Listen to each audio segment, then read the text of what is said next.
Hi there, welcome back. If you have a worksheet that splits into 2 pages or more, you might want to reduce it to fit on 1 page.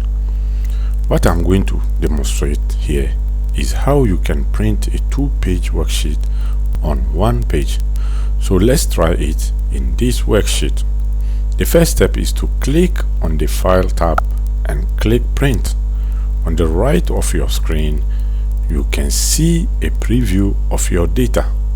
If you notice these little controls right here, you will see that this data table will print on 2 pages. We will make some adjustments to the Page Layout tab. The easiest way to shrink the print out to fit 1 page is to select Fit Screen on 1 page. It is the second option. Click on it, take a look.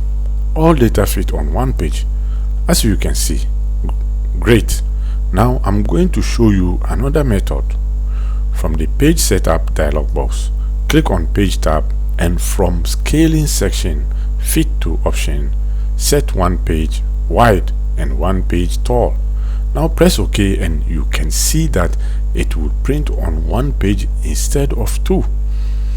I demonstrated 2 methods to use if you want to print a 2-page worksheet on 1 page. If you have a workbook that includes several worksheets, each containing only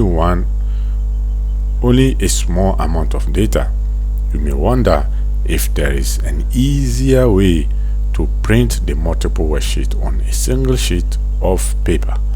Usually, you can do this if you choose the entire workbook option as I showed you here.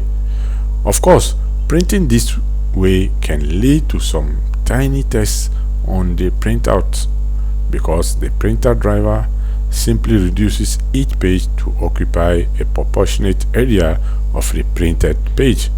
If you need anything about this lesson, please contact me. Thank you for watching.